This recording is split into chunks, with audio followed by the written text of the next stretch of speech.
Sejam bem-vindos a mais um programa TV Social 3.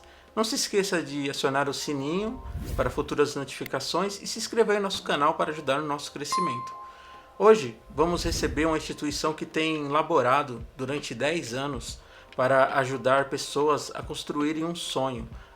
Esse projeto é Quem Ama Cuida e o entrevistado de hoje é Robson Santos.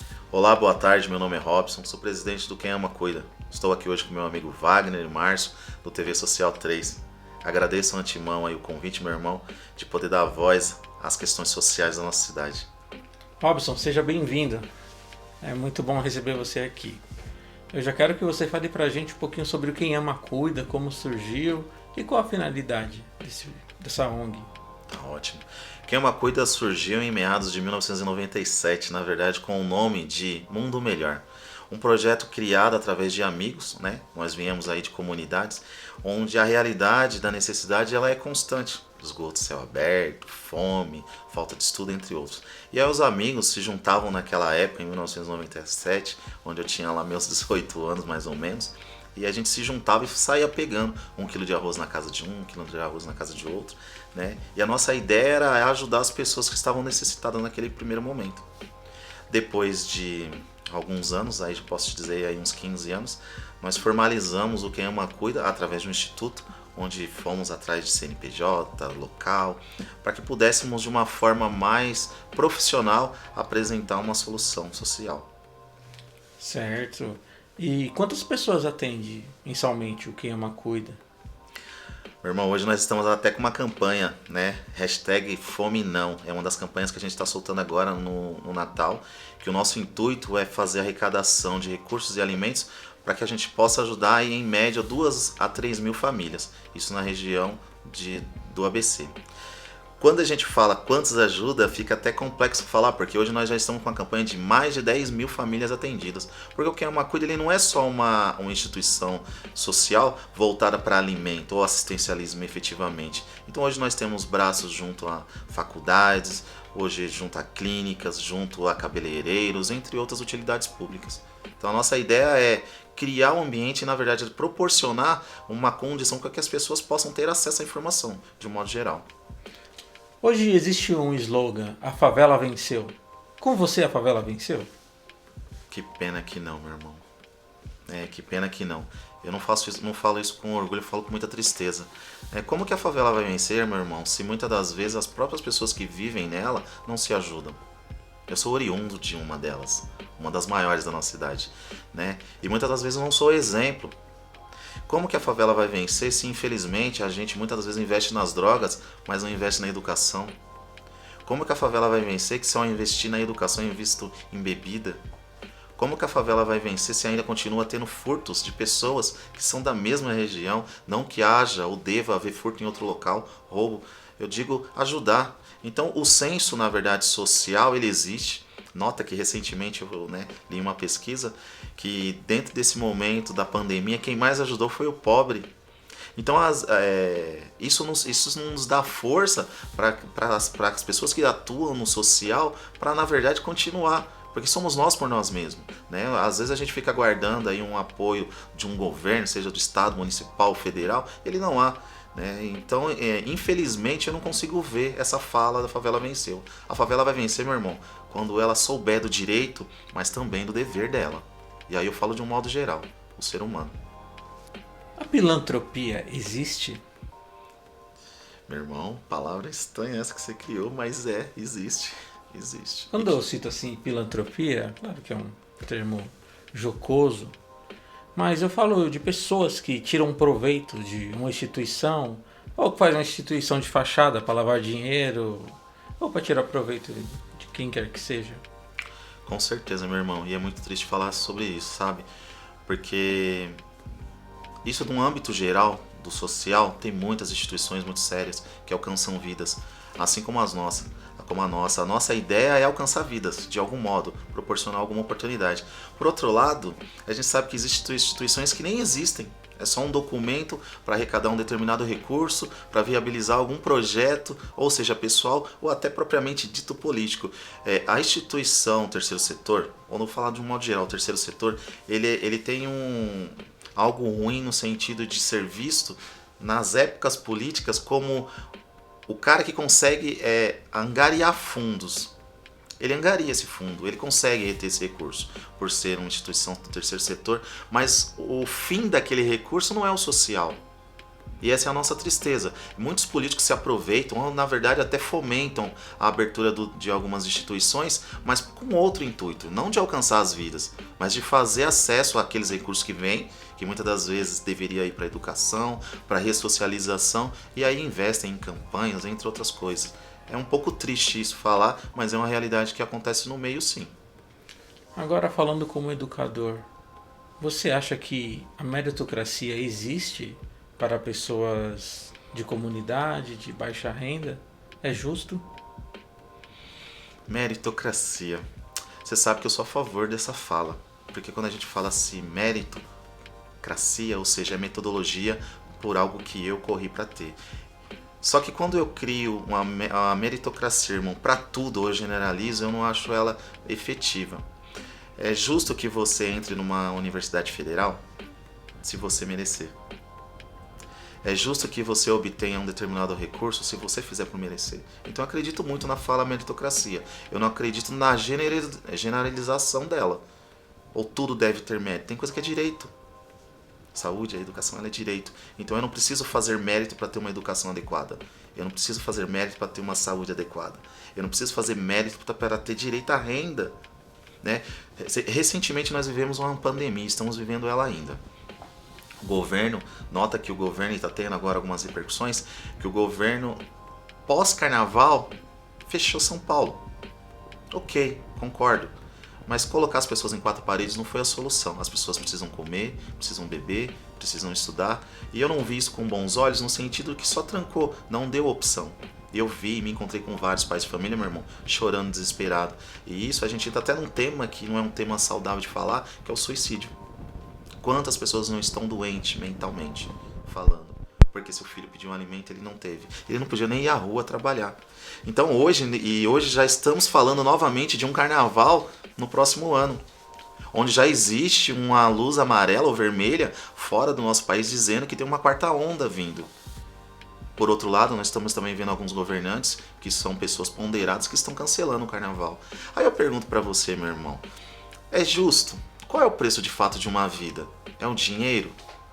Então a gente precisa começar a pensar, a repensar alguns valores na nossa cidade, de um modo geral. Eu acredito no terceiro setor ou nas questões sociais como um angariador de vidas, sim. Pessoas que abrem ou dão oportunidade para as pessoas que muitas das vezes não têm. Então eu acredito que, na verdade, se você acreditar que, de uma forma geral, a gente vive um mundo capitalista, e de fato ele é, mas ele não precisa ser capitalista só voltado para o dinheiro. É necessário porque eu preciso comprar um alimento para que eu faça doação, eu preciso comprar um carro para que a economia ande, mas nem tudo é dinheiro. Hoje nós estamos vivendo mais ou menos uma ilusão que infelizmente possa ser que nós passemos ou não algo bom, estou falando isso pós-pandemia ou não, ninguém sabe a questão que vai vir adiante. E na sua opinião, por que as instituições do terceiro setor são tão perseguidas, tão estigmatizadas? Se elas fazem o bem às pessoas. Contraditório, né? Muito contraditório. Essas perguntas você me pegou, porque eu não sei. Eu posso falar qualquer coisa aqui, mas ela vai ser sugestiva. Porque eu não consigo entender algo que é bom e seja podado. Mas eu entendo, e aí eu tô falando por circunstâncias pessoais, que muitas das vezes eles querem manipular o terceiro setor. O terceiro setor, irmão, ele é algo que ele veio para realmente dar uma opção. Nota que a gente tem lá programas que levam recursos para fora. Nós temos eventos como, por exemplo, o CUFA, que fez um grande movimento, e parabéns ao pessoal do CUFA, que fez um grande movimento na questão de alimento nesse primeiro momento da pandemia. Mas o terceiro setor sempre existiu. Não foi agora na pandemia. Sempre houve. O que é oficializar de fato um terceiro setor? O que é de fato um terceiro setor? Muitas das vezes, como eu falei, lá em 1997 nós já éramos, mesmo não sendo oficial. Não tínhamos um documento, não tínhamos uma sede. Quantas pessoas não atuam no terceiro setor sem ser oficial? Essa é a questão. Muito bem, gostei da resposta. Continuando aqui. E quais são os desafios hoje do Quem Ama Cuida? Hoje o nosso desafio é desmistificar o terceiro setor na linha assistencialista. O Quem Ama Cuida, ele tem programas, meu irmão, que vai desde o assistencialismo à renovação de fato de oportunidades. Nós acreditamos que o assistencialismo ele é algo paliativo, ou seja, para o momento. Eu tô com fome agora, você me dá lá uma Marmitex. Resolveu a minha questão naquele momento. Eu acho que o terceiro setor, e é assim que o Quem Ama Cuida atua, ele precisa proporcionar uma condição que a pessoa saia dali. Né? Recentemente, né, nós em discussão, nós estávamos no grupo discutindo uma questão de doar para as pessoas saco de dormir. E eu estou ouvindo aqui dos diretores, né? E eu fiz uma seguinte fala, eu falei assim, meu irmão, a ideia é maravilhosa, as pessoas estão com frio, mas nós precisamos pensar um pouquinho fora da casinha. Eu preciso criar uma condição para que ele não viva na rua, porque eu estou dando cobertor, eu estou dando alimento, eu estou dando colchão. Tudo que eu estou fazendo é muito bom coração, meu irmão, tá ajudando, é paliativo, é aquele momento, mas não está resolvendo o problema. Eu estou mantendo ele na rua. Numa outra discussão, meu irmão, algo chato agora, tá? Em discussão com alguns amigos, eu descobri que algumas cidades, elas têm um processo de pegar pessoas em condições de rua, colocar em uma van e descarregar em outra cidade. Desculpa. Nós que somos da linha de sem fins lucrativos, que a ideia é o ser humano, quando ouve isso, nos fere. Porque eu não consigo acreditar que pode ter um governo com esse sentimento. Não vou falar nome de cidades, né? Mas é o cúmulo da ignorância do ser humano. Como que eu posso pegar um ser humano, indiferente da condição que ele esteja? Eu estou na cidade de Mauá, contrato uma van, jogo ele dentro e coloco na cidade de Santo André para demonstrar à sociedade, ou seja, a comunidade de Mauá, que a minha cidade não tem situação de rua. É sério isso? E isso ocorre. E aí eu fui pesquisar, estudar. Isso ocorre em Mauá, isso ocorre em outras cidades. As pessoas, elas estão... E eu fiz um estudo. Se você tiver oportunidade, faça também. Vá às pessoas que estão na rua e pergunte se ela é da cidade. Não é. Tem gente que é de Ouro Fino. Tem gente que é de Ribeirão. Aí você fala, meu irmão, mas você veio dormir na porta do banco de Mauá? Por quê? E a sua família? Ah, meu irmão, eu tava na praça tal e me trouxeram pra cá. Então são coisas que a gente vai caminhando e vai vendo e não acredita. Ou como o ser humano pode ser ridículo, para não falar outra coisa. Dentro da esfera educacional, vocês trabalham em contraturno? Vocês trabalham com crianças e adolescentes? Na verdade, hoje, criança e adolescente, os nossos projetos estão ligados ao esporte. Tá? Hoje a nossa busca e desenvolvimento de projetos, né, para buscar recursos para desenvolver para criança efetivamente. Hoje, na verdade, a nossa linha é mais adolescente e adultos. Né? Hoje os nossos programas eles ligados à educação, que é a universidade, que nós temos parceria, que é a Uniaselv. Obrigado, professora Eliana, pela confiança. A nossa ideia é, junto a instituições, buscar condições para que essas pessoas elas tenham um conhecimento. Então nós temos, entre outros, vários projetos que trazem a educação. Quando vai falar de criança, o tato é um pouco mais delicado, né? E o recurso também, o tratamento é diferenciado. Nós estamos lançando, né, e na verdade desenvolvendo alguns projetos que a ideia é acolher essas crianças, ou seja, CD creche. Nós fomos estudar alguns projetos fora da cidade de Mauá, onde o terceiro setor ele atua como uma extensão do braço creche, oferecendo efetivamente a creche, mas oferecendo também a educação. Então o terceiro setor é um braço do governo e não inimigo. E muitas das vezes a gente vê que o terceiro setor lá e o governo aqui. Eu acho que tem que andar de mão dadas. Eu fiz visita em algumas instituições de São Paulo e o governo ele tem esse acesso de fazer parcerias. Digo isso por creche. Nós temos ouvido na nossa cidade que tem mais de 2.000 crianças na fila de creche. Dá uma olhada quantas instituições tem em Mauá. Por que a gente não consegue assistir? Eu não estou falando para construir creches não, porque ao invés de construir, porque a gente não usa a instituição que já existe, né, para que a gente possa subsidiar essas demandas de creche. Você acha que a miséria gera lucro para alguém? Meu irmão do céu, visão marxista. Eu acredito que sim. Eu acredito que sim. Eu acredito que isso numa esfera política, e a gente já entrou, não tem como não falar nisso, tá? Porque são políticas públicas. Eu acredito que boa parte dos políticos de uma esfera global, eles atuam na miséria. Mas eles geram a miséria para se beneficiar da miséria. Eu vi algo que aconteceu na nossa cidade, no pleito anterior, que aquilo é desumano. Né? Pessoas sendo barganhado votos por cesta básica. É desumano isso. Eu entendo a pessoa que pegou, eu entendo a pessoa que vendeu o voto, eu entendo tudo isso, meu irmão. Eu não entendo e me coloco na condição de por que que eles fazem isso. E aí eu também começo a entender uma outra questão. Por que que eu vou oferecer uma solução para algo se eu me beneficio daquilo? A pobreza, na verdade, ela é massa de manipulação de um modo geral. Veja bem, Covid matou, não matou? Mas a fome ela mata muito mais. E ela mata gerações. E ninguém faz nada para acabar com isso. Nós vivemos num país extremamente rico. Se eu pegar uma semente de alguma coisa, meu irmão, e soltar aqui e fechar essa sala, daqui um tempo que nós voltarmos, ela vai germinar, vai virar algo.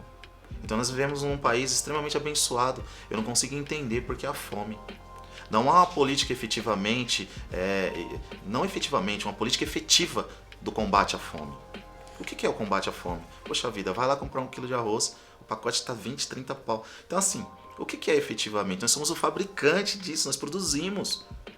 Então, para mim, ok que venha essas linhas aí que o governo aprovou recentemente aí, né, que é o benefício para o pessoal. O pessoal precisa, amém, mas essa não é a solução. Não há nada que dignifica mais o homem do que o trabalho. Então, muitas das vezes, eles ficam gerando essas condições paliativas. Ah, precisa, tá dando dor de barriga, toma aqui R$100. Ah, tá dando mais dor de barriga, toma R$200. Por que ele não faz a economia girar e faz com que o pai de família trabalhe para que ele vá lá e gere a economia dentro do lar dele e ele possa trazer o alimento? E aí eu tô falando de uma modo geral, a gente tá falando de revolução, a gente tá falando de restaurações de vida, de dar oportunidade. E aí eu vejo, quando você fala no tema de miséria, é óbvio, isso não é para todo mundo, né, meu irmão? Mas de um modo geral, tem muitas pessoas que andam na contramão disso, que querem acabar com isso. Nota que eu e você estamos na condição oposta disso. Né? Nós estamos tentando ser o nivelador dessa balança. Mas por outro lado, tem muita gente que se favorece com isso. Com a pobreza, com a falta de educação. Né? Sou professor universitário e veja bem, quantas vezes eu não absorvo o aluno vindo da linha regular, que é o segundo grau, escrevendo você com S. Então esses são os alunos que a universidade absorve. E muitas das vezes as universidades, aí estou falando de um modo geral, e aquelas são aquelas, não estou falando das sérias, tá? Aquelas que não são tão sérias, elas estão mais interessadas em vender o diploma do que propriamente formar o cidadão. Então hoje eu vejo o jovem alienado. Então a ideia do Quem Ama Cuida é restaurar tudo isso. É proporcionar de fato oportunidade. Jovem, esse é o teu papel. Veja bem, dentro da sociedade você tem direito? Tem, mas você tem dever.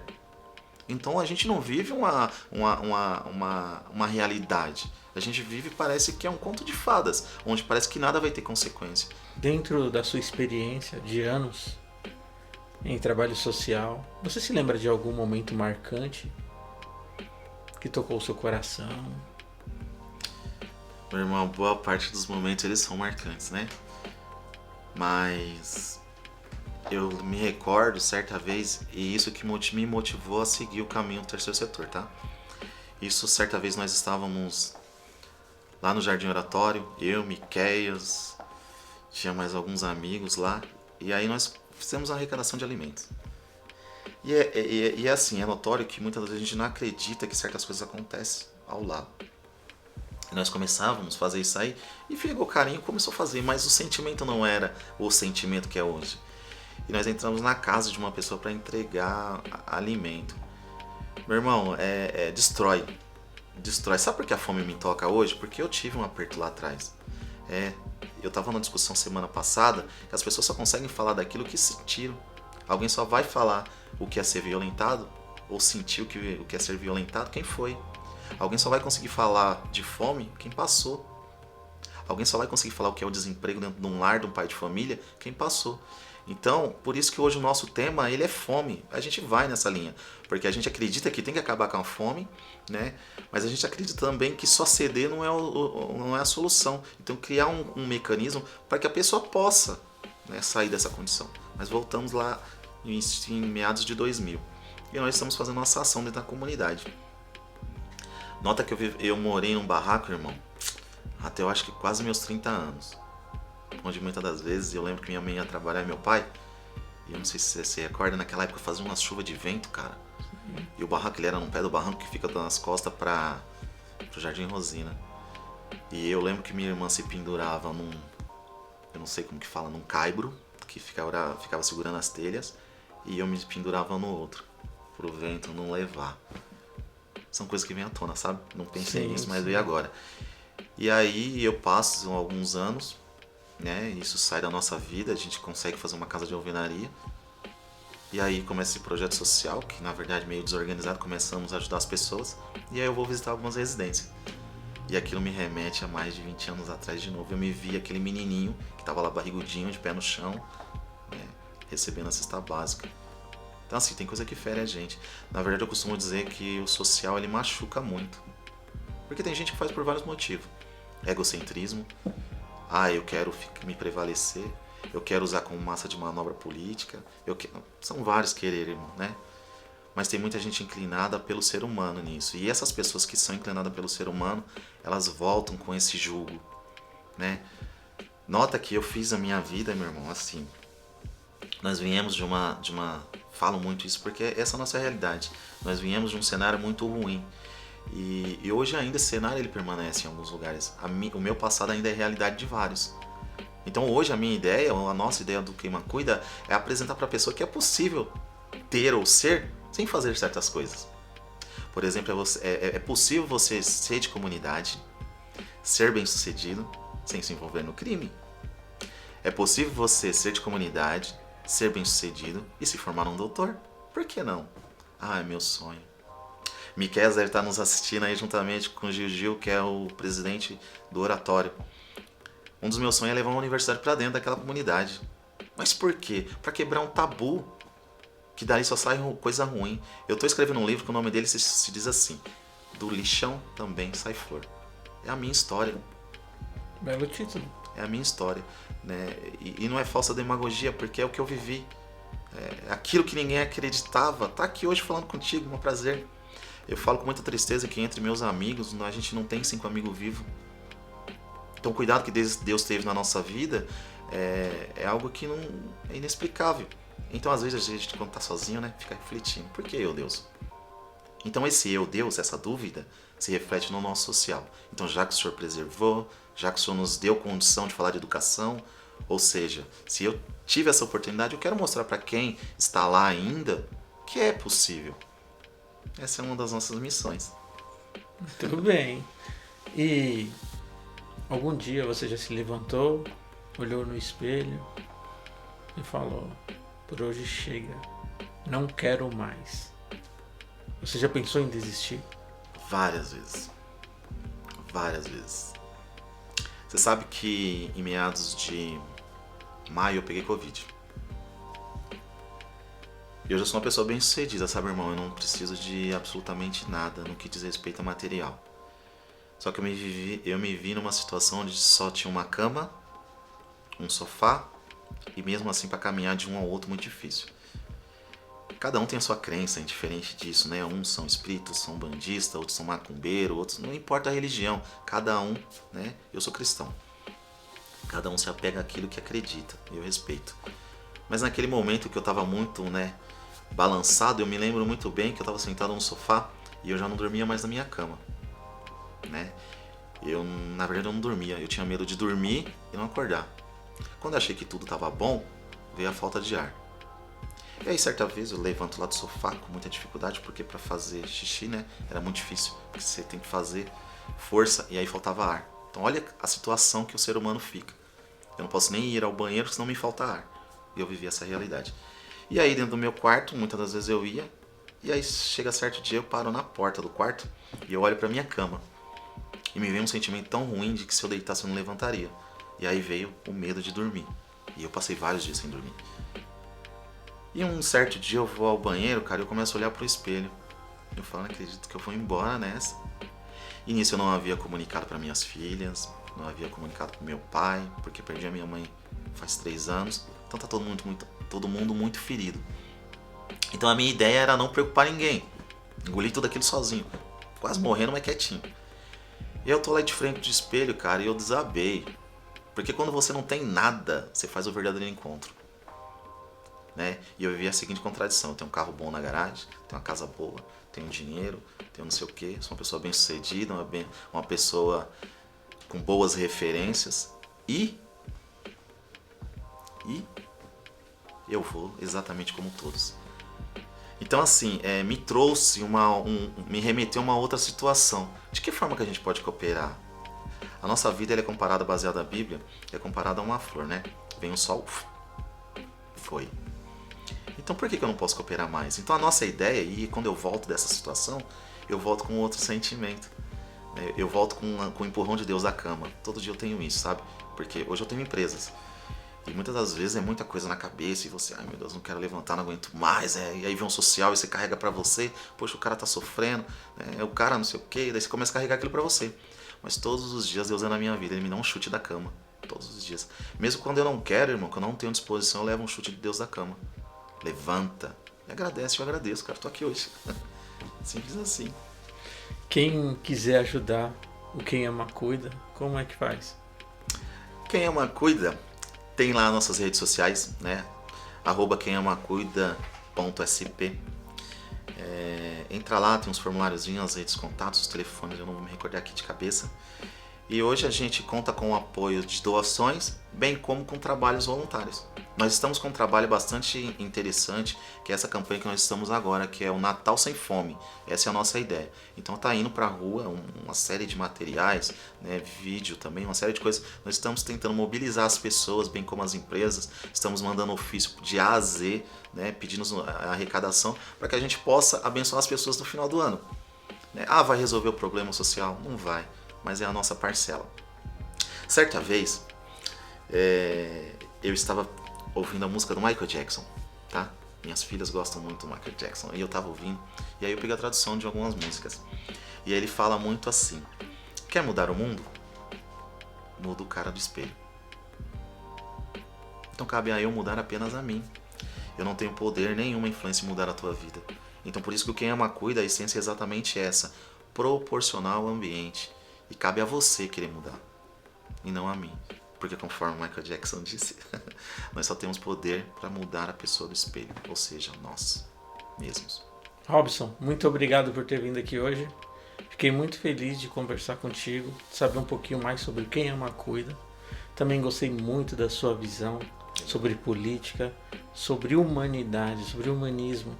Isso é maravilhoso. Queria que mais pessoas tivessem essa sua macrovisão dos acontecimentos da vivência cotidiana. Muito obrigado, Márcio, muito obrigado, Wagner, e a toda a equipe da TV Social 3. Mais uma vez estamos aqui à disposição. O que precisar da gente, quem ama, cuida. Obrigado por assistir mais um programa. E não se esqueça de acessar nossas redes sociais para as últimas novidades. Até mais!